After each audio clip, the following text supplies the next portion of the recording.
오늘은 예수님이 차려주신 한 끼라는 제목으로 말씀 전하겠습니다. 제가 몇 해 전에 뉴스를 보다가 한번 깜짝 놀랐습니다. 전 세계적으로 투자의 귀재로 알려진 워렌 버핏과의 점심 식사를 할 수 있는 기회를 경매로 붙이는데요. 물론 자선 행사 중에 하나입니다. 근데 2023년에 이 워렌 버핏과의 점심 한 끼를 같이 할 수 있는 경매가가 얼마인 줄 아십니까? 무려 1,900만 달러예요. 우리나라 돈으로 230억 원 됩니다. 그다지 안 놀라시는 것 같아요. 여러분, 점심 식사 함께 하는데 230억 원을 낸다고 생각해 보십시오.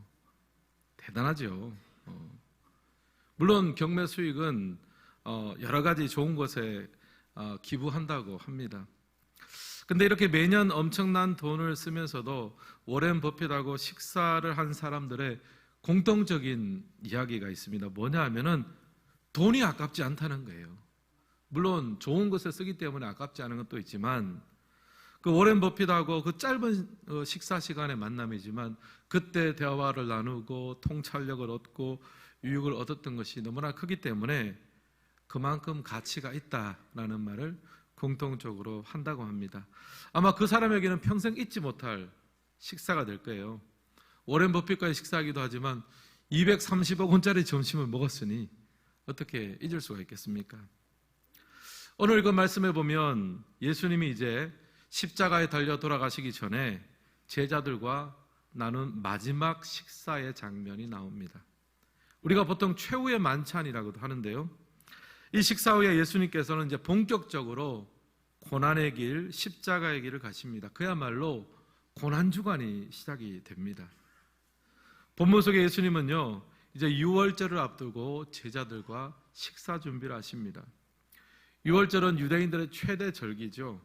출애굽을 기념하는 날입니다. 이스라엘이 애굽으로부터 구원받은 날을 기념하는 최대 절기이기 때문에 그날은 특별한 음식을 만들어서 먹었습니다. 무교병과 포도주 그리고 어린 양의 고기를 먹었습니다. 원래 유월절은 어린 양을 잡아서 그 피는 문설주에 바르고 고기는 먹게 되어 있습니다. 그리고 문설주에 피를 바른 그 집에는 하나님의 심판이 머물지 않고 지나가게 되어 있어요. 근데 지금 예수님께서 제자들과 준비하는 유월절 식사는요, 무엇이 있습니까? 음식이 빵과 포도주만 준비되어 있습니다. 뭐가 없습니까? 양고기가 없어요. 왜 그럴까요? 대부분의 신학자들은 예수님께서 새로운 출애굽을 가져오시는 하나님의 어린 양이 되신다는 거예요. 인간을 죄와 사망으로부터 영원히 탈출하게 만드는 새로운 출애굽을 가져오시는 하나님의 어린 양이 바로 예수님입니다. 그런 의미에서 생각하면 유월절 식사는 완벽하게 준비가 된 거죠. 주님께서 어린 양이 되셔서 자신의 피와 살을 상징하는 떡과 포도주를 나누어 주시니까 유월절 식사는 완벽하게 준비되어져 있습니다. 근데 여기까지는 예수님 입장에서 본 식사고요. 제자들 입장에서 보면 사실 좀 서운할 수도 있습니다. 왜냐하면 그동안 지난 3년 동안 예수님의 제자들은 주님과 함께 동고동락을 했습니다. 늘 함께 식사하고 늘 함께 지냈어요. 그런데 그날의 저녁 식사가 이제 예수님과 보낸 마지막 식사가 되니까 이제 예수님의 제자들 입장에서는 굉장히 서운할 수가 있는 거예요.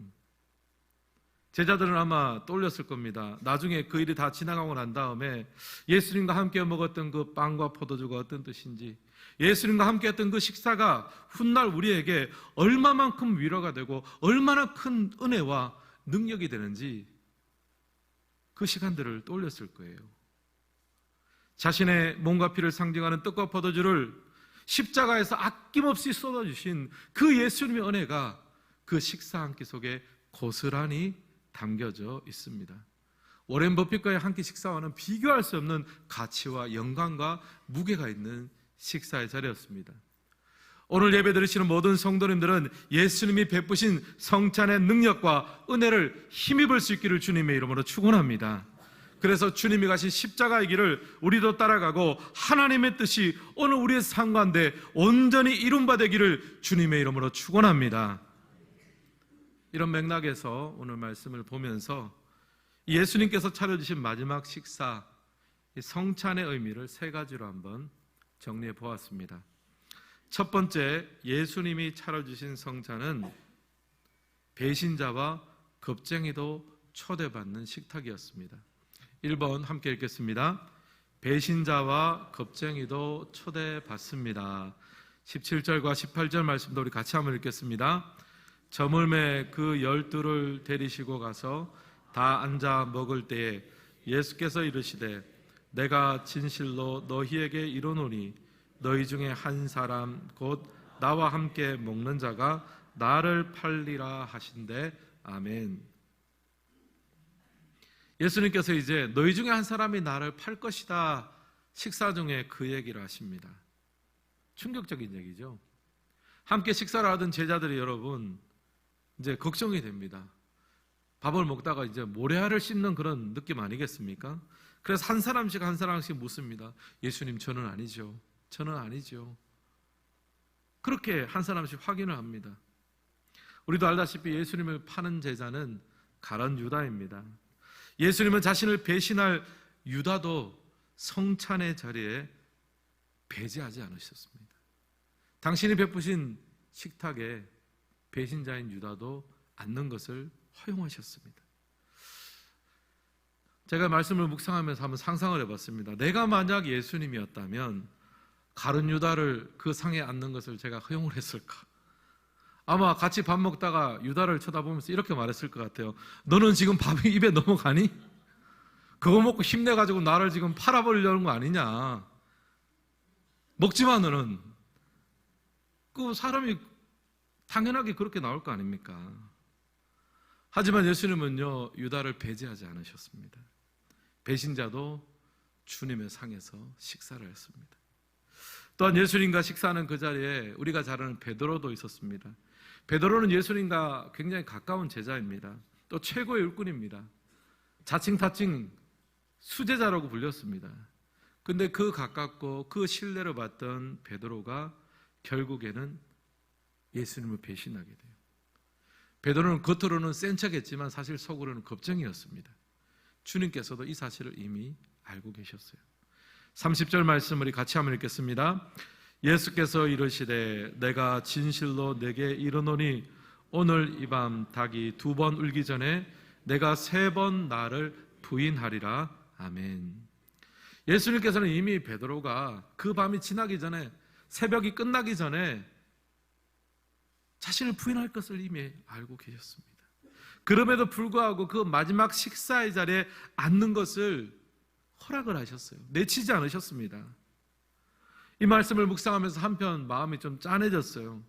제자들과 마지막 식사를 준비하는 예수님의 마음은 어땠을까요? 그 중에 한 사람은 자신을 팔아버릴 사람이고, 그 중에 한 사람은 굉장히 친한 척하고 굉장히 잘해주는 것 같은데 아이고 얼마 안 있으면 금방 자기를 부인할 사람입니다. 아마 배신감과 실망감이 예수님의 마음을 채울 수 있었을 거예요. 그럼에도 불구하고 예수님은요, 이 마지막 식사에 2사람을 초대했습니다. 2사람이 함께 식사하는 것을 허용했습니다. 어떤 마음으로 허락하셨을까요? 아마 가룟 유다에게는요, 회개하고 돌이키기를 원했을 것 같아요.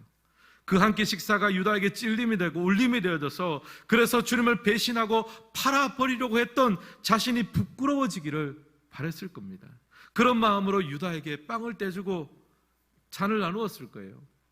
베드로에게도 마찬가지입니다. 베드로는 그날 밤이 끝나기 전에 결정적인 순간에 예수님을 무려 3번이나 부인합니다. 하지만 이 빵과 떡을 주면서, 이 떡과 포도주를 주면서 예수님께서는 아마 그런 마음이었을 거예요. 네가 나를 부인하더라도 너무 실망하지 마라. 다시 회복하고 다시 돌이키고 다시 나를 따르거라. 그런 간절한 염원을 담아서 빵과 포도주를 베드로에게 주셨을 거예요. 사랑하는 성도 여러분, 주님의 식탁에는 의인만 앉는 것은 아닙니다. 배신자도 앉고요, 겁쟁이도 초대받았습니다. 저는 이 사실이 참 고맙고 감사합니다. 왜냐하면 오늘을 살아가는 우리에게도 똑같은 모습이 있기 때문이에요. 여러분, 가룟 유다를 보십시오. 유다는 똑똑한 사람입니다. 셈이 빠릅니다. 과연 예수 믿는 것이, 예배 드리는 것이 내 삶에 도움이 될 것인가 늘 계산하는 사람이었습니다. 그리고 어느 순간 계산을 끝냈습니다. 이렇게 예수님 따라다니는 것이 무슨 소용인가? 그냥 돈이나 벌자. 은삼십에 예수님을 팔아버렸습니다. 신앙, 예배, 믿음, 이게 내게 무슨 소용인가? 그냥 나는 내 할 일을 하면서 돈이나 벌지. 여러분, 이런 모습이 사실 우리 안에도 있지 않습니까? 베드로도 마찬가지입니다. 겉으로는 굉장히 인정을 받고 칭찬을 받습니다. 믿음도 좋아 보입니다. 예수님 바로 옆에 있습니다. 근데 결정적인 순간에는 뒤로 물러서는 거예요. 결정적인 순간에는 도망치는 거예요. 결정적인 순간에는 부인합니다. 우리에게도 이런 모습이 있잖아요. 예수를 믿는 것 같기도 하고 안 믿는 것 같기도 하고, 교회를 잘 다니는 것 같기도 하고, 또 어떻게 생각하면 안 다니는 것 같기도 하고, 그러다가 누가 너 진짜 예수 믿냐라고 물으면 속 시원하게 대답하면 못하는 모습. 믿음으로 살아가려고 하니까 손해보고 겁나는 게 많아서 어중간하게 세상의 한 다리, 또 믿음의 한 다리 이렇게 걸쳐놓고 사는 그런 모습들이 우리에게도 있지 않습니까? 근데 주님께서는요, 그런 모습을 가진 우리를 내치지 않으십니다. 오늘 예배 자리에 불러주십니다. 회복의 자리를 불러주십니다. 따뜻한 식사 한 끼, 영의 양식을 차려주는 줄 믿습니다. 다시 일어나게 하시고, 다시 회복케 하시고, 다시 출발케 하시는 하나님의 은혜를 경험하시기를 주님의 이름으로 축원합니다. 이제 내일부터 고난주간 새벽 기도회가 한 주간 진행이 됩니다. 영적 양식이 공급되는 시간입니다. 여러분, 각별한 마음으로 다 참석하시기 어려우시면 하루라도 참석하시기를 바라요. 우리에게 가룟 유다와 같이 배신의 모습이 있고요, 또 베드로처럼 겁장이와 같은 모습이 있습니다. 그러나 예수님께서는요, 우리의 이 죄악과 욕심과 연약함을 모두 주시고 십자가에 달려 돌아가셨습니다. 그래서 우리는요, 십자가 앞에서 다시 출발할 수 있습니다. 주여, 내 안에 유다와 같은 모습이 있습니다. 내 안에 욕심과 배신이 있습니다. 내 안에 베드로처럼 약함과 겁쟁이의 모습이 있습니다. 이제 주의 십자가 앞에 내 삶을 내려놓습니다. 다시 회복케 하시고 일어서고 출발하는 시간이 되게 하여 주시옵소서. 그렇게 한 주간 기도할 때에 이 고난주간의 은혜가 오늘 우리 성도의 삶을 회복하고 살리는 능력의 시간이 되기를 주님의 이름으로 소원합니다. 두 번째, 예수님이 차려주신 성찬은 우리의 삶에 축복을 약속합니다. 2번 같이 한번 읽겠습니다. 축복의 삶을 약속합니다. 22절로 24절 말씀 같이 한번 읽겠습니다. 그들이 먹을 때에 예수께서 떡을 가지사 축복하시고 떼어 제자들에게 주시며 이르시되, 받으라, 이것은 내 몸이니라 하시고, 또 잔을 가지사 감사하기도 하시고 그들에게 주시니 다 이를 마시매 이르시되, 이것은 많은 사람을 위하여 흘리는 나의 피 곧 언약의 피니라. 아멘. 이 말씀에 보면 예수님께서 이제 제자들에게 떡을 주시면서 이것은 내 몸을 상징한다고 말씀하십니다. 그리고 잔은 십자가에 설리시는 나의 피를 상징한다 말씀합니다. 그리고 앞으로 성찬을 행하면서 십자가에서 행한 이 일을 기억하라고 말씀하세요. 그리고 나서 떡과 포도주를 나누십니다. 근데 여러분, 오늘 이 말씀에 보면요, 예수님께서 떡과 포도주를 바로 나누지는 않으세요. 먼저 무엇을 하십니까? 떡을 가지사 축복하시고 떼어주세요. 먼저 축복 기도를 하십니다. 그 다음에 떼어주십니다. 잔도 마찬가지입니다. 바로 분잔을 하지 않습니다. 잔을 가지사 감사 기도를 하십니다. 그 다음에야 나누어 주십니다. 그냥 먹고 마시면 한 끼 식사로 끝나는 거죠. 하지만 주님께서 축사를 하시고 축복 기도를 하시고 감사의 기도를 하셨기 때문에 특별한 의미가 부여되는 거예요. 이 본문을 읽으면서 오병이어의 말씀이 떠올랐습니다. 오병이어 사건은 물고기 2마리와 보리떡 5개로 5,000명이 넘는 군중을 먹이신 사건입니다. 근데 그 기적의 사건 현장 속에서 그 음식을 나누는 순서가 최후의 만찬의 순서와 굉장히 유사합니다. 누가복음 9장 16절 우리 같이 한번 읽겠습니다. 예수께서 떡 5개와 물고기 2마리를 가지사 하늘을 우러러 축사하시고 떼어 제자들에게 주어 무리에게 나누어 주게 하시니 아멘. 예수님 오병이어를 가지고 그냥 바로 나누어 주지 않으세요. 먼저 하늘을 우러러 축사하십니다. 그 다음에야 물고기 2마리와 보리떡 5개를 나누게 하십니다. 제가 이 말씀을 보면서 이 오병이어 사건하고 최후의 만찬이 연결되는 것을 깨닫습니다. 오병이어는요, 그대로 두면 하나의 도시락밖에 안 됩니다. 그러나 예수님께서 축사하시면 5,000명이 넘는 사람이 먹을 수 있는 기적의 도구가 됩니다. 여러분, 최후의 만찬장에 있는 제자들의 모습을 보십시오. 이제 곧 예수님은 고난을 받습니다. 십자가에 죽게 됩니다. 그러면 이제 제자들이 그 모든 사역들을 감당을 해야 되는데요, 현재의 제자들의 모습은요, 오합지졸 같아요. 누구를 도와줄 수 있는 상황이 아닙니다. 다른 복음서를 보면 서로 누가 크냐, 예수님께서 만드시는 하나님의 나라에서 누가 그 모든 것들을 감당하고 더 큰 자리에 앉을 것인가, 그것을 서로 막 싸우게 되는 거예요. 어떻게 보면 누가 누구를 도와줄 수 있는 상황이 아닙니다. 근데 예수님께서요, 그들의 인생을 축복하시니까요, 그들의 삶에 놀라운 변화가 일어났습니다. 제가 늘 신기하게 생각하는 것은요, 복음서의 베드로와 사도행전의 베드로가 완전히 다르다는 사실입니다. 복음서의 베드로는요, 비겁합니다. 도망갑니다. 문제가 있으면, 어려움이 있으면 피해갑니다. 그런데 사도행전의 베드로는 완전히 달라요. 교회의 지도자가 되었습니다. 죽으면 죽으리라 복음을 전하고요, 그리고 문제가 있으면 직면하고 돌파합니다. 왜 그렇습니까? 베드로에게 성령이 부어지는 거예요. 하나님의 복이 부어지고 하나님의 그 용기를 부어주시니까 그의 인생이 완전히 달라지게 되었습니다. 사랑하는 성도 여러분, 예수 믿는 자의 특권이 무엇입니까? 우리는 하나님의 축복받은 인생이 된 줄을 믿습니다. 내 힘과 내 지혜와 내 능력으로 사는 그런 인생의 열매를 맺지 않습니다. 우리는 하늘의 지혜와 하늘의 은혜와 하늘의 능력을 공급받아 사는 사람이 되었습니다. 그래서 우리의 삶에 낙심할 것이 찾아오지만 아주 엎드러지지는 않습니다. 어려움도 때로는 찾아오지만 좌절로 우리 인생이 끝나질 않습니다. 반드시 하나님의 축복과 하나님의 일하심과 하나님의 도우심이 오늘 우리의 삶을 따라오게 될 줄을 믿습니다. 한 미술 비평가가 유명한 화가인 고흐와 고갱에 대해서 이렇게 평가를 했습니다. 제가 그대로 한번 읽어드리겠습니다. 고흐와 고갱이 천재적인 작가임에는 분명하다. 그들은 시대를 앞서간 예술가다. 하지만 당대에는 제대로 평가를 받지 못했다.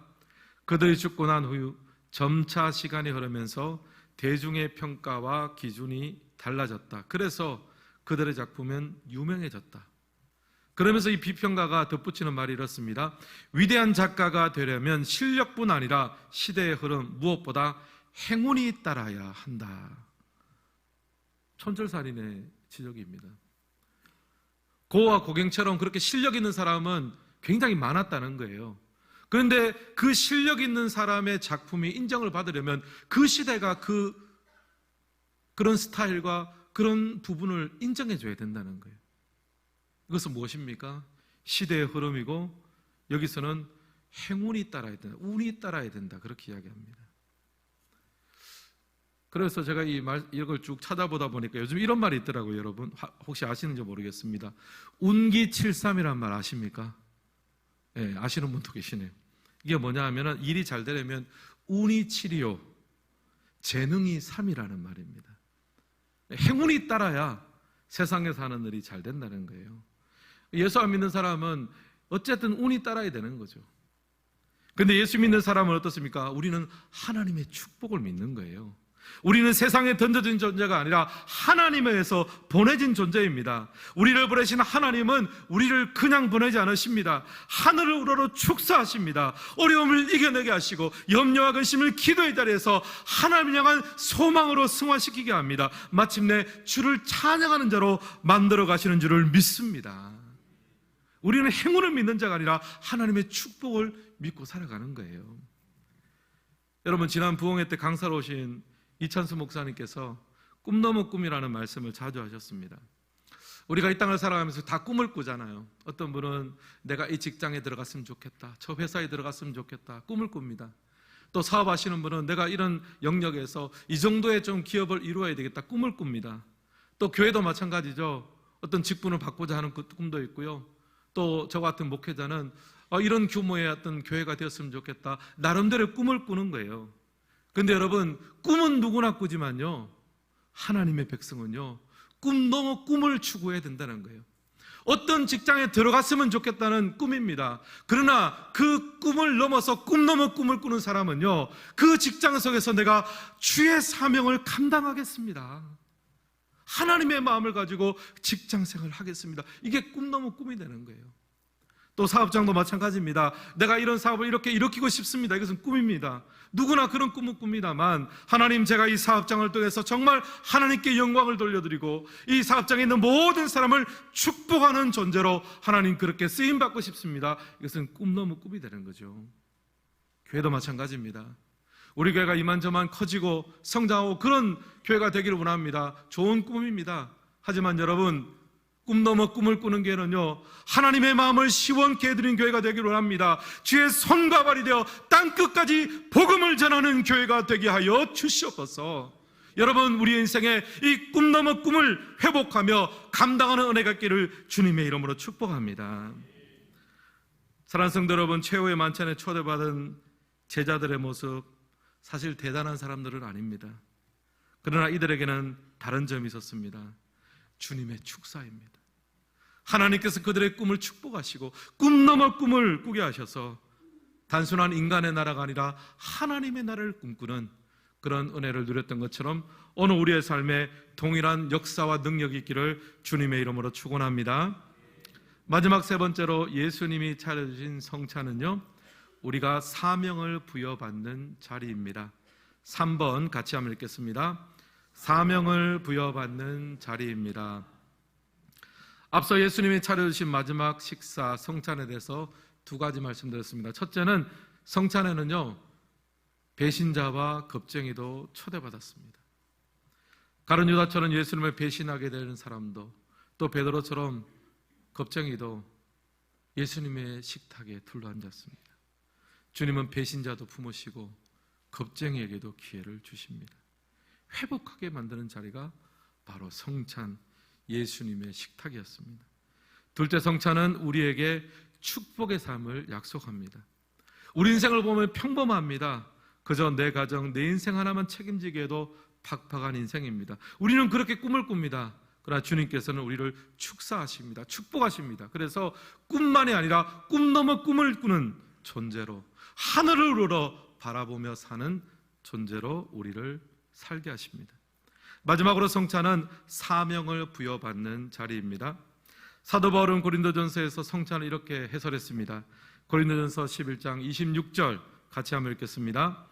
너희가 이 떡을 먹으며 이 잔을 마실 때마다 주의 죽으심을 그가 오실 때까지 전하는 것이니라. 아멘. 여기 보시면요, 떡을 먹고 잔을 뗄 때마다, 마실 때마다 무엇을 하는 거라고 합니까? 전하는 거래요. 주의 죽으심을 그가 오실 때까지 전하는 것이니라. 그러니까 여러분, 우리가 이 예수님의 고난주간을 지나가고 또 부활절, 또 그리고 나서 또 성찬식도 하겠죠. 이렇게 하는 것은요, 그냥 교회에서 세리머니로 끝나는 것이 아닙니다. 의식으로 끝나는 것이 아닙니다. 우리의 삶에서 계속 살아내지고 그가 오실 때까지 전하는 전도와 선교의 사명에까지 이어지는 과정이에요.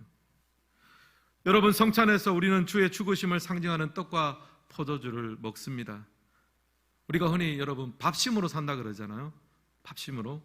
맞습니다. 먹은 것이 있어 힘을 냅니다. 그렇다면 성도는 어떤 힘으로 삽니까? 성도는 예수로 삽니다. 성도는 십자가로 삽니다. 주의 은혜로 살아갑니다. 사랑하는 성도 여러분, 다른 것을 구하지 마십시오. 사람 의지하지 마십시오. 환경을 바라보지 마십시오. 언제나 실망을 가질 수밖에 없습니다. 여러분, 예수로 살아가며 십자가로 살며 은혜로 살아가는 우리 모두가 되기를 주님의 이름으로 소망합니다. 전에 설교하면서 한번 소개한 적이 있는데요, 키에르 케고르가 죽음에 이르는 병을 고치는 약에 대해서 다음과 같이 기도문을 썼습니다. 제가 한번 읽어드리겠습니다. 기도하오니 저희 각 사람에게 은혜를 베푸시어 죽음에 이르게 하는 병이 무엇인지를 아직 시간이 있을 때에 알게 하소서. 또한 이 병을 앓지 않는 사람은 하나도 없음을 깨닫게 하소서. 오 주 예수 그리스도시여, 당신은 이 병을 고치러 오셨습니다. 저희 모두가 알고 있는 이 질병, 하지만 자신이 병자라는 사실을 인정하는 사람만이 당신께 치유받을 수 있는 이 질병, 주님, 저희가 이 병에서 완전히 치유될 때까지 주님을 붙잡게 하소서. 여러분 보십시오. 여기서 우리 모두가 죽음에 이르는 병을 앓고 있다고 합니다. 그리고 그 증상이 여러 군데 나타납니다. 우리가 마음의 상처를 받기도 하고 깨어지기도 하고 우리의 가정이 황폐화되기도 합니다. 이 병양에 영향력이 끼치지 않는 것이 없습니다. 근데 성찬은요, 이 죽음에 이르는 질병을 고치는 시간입니다. 십자가에 찍히신 주님의 몸과 피가 오늘 이 죄와 사망의 권세에서 우리의 삶을 놓이게 합니다. 우리의 영혼을 해방케 하며 영원한 출애굽을 우리 가운데 허락해 주십니다. 그 십자가를 붙들고 오늘 이 땅 가운데 나아가 죽음에 이르는 병의 증상들로 인해 고통받고 있는 영혼들을 구원하고 그 가정들을 회복하고 하나님 앞에 올려드릴 수 있는 것이 성도의 가장 큰 직책이며 사명이 될 줄을 믿습니다. 오늘 주보를 보시면요, LMTC 훈련생을 모집합니다. 선교 훈련입니다. 주님 다시 오실 때까지 전하라고 하셨습니다. 성도는요, 땅끝을 품는 자들입니다. 나가는 자들입니다. 전하는 자들입니다. 땅끝에 나가든지 아니면 보내든지 해야 합니다. 그리고 여러분, 사실 우리가 선 자리도 다른 누군가에게는 땅끝이잖아요. 선교적인 마인드로 사는 것이 굉장히 중요합니다. 주가 주의 죽으심을 그가 오실 때까지 전하라. 이 선교적인 마인드를 가지는 것이 성찬의 열매입니다. 사랑하는 성도 여러분, 우리는 죽음에 이르는 병이 창궐한 곳을 십자가로 고치고 치료하라는 사명을 부여받습니다. 땅끝까지 이르러 복음을 전하는 사명, 성찬의 열매이며 결론입니다. 여러분, 예수님은 본격적인 고난이 시작되기 전에 제자들과 이렇게 따뜻한 밥 한 끼를 하셨습니다. 그리고 그 최후의 만찬이 오늘 우리의 삶에도 재현됩니다. 오늘 예배를 통해서 또 성찬식들을 통해서 죽음에 이르는 질병이 십자가의 복음으로 다 치유될 때까지 그렇게 쓰임받으며 성찬의 주인공으로 살아가는 성도님들이 되시기를 예수님의 이름으로 축복합니다.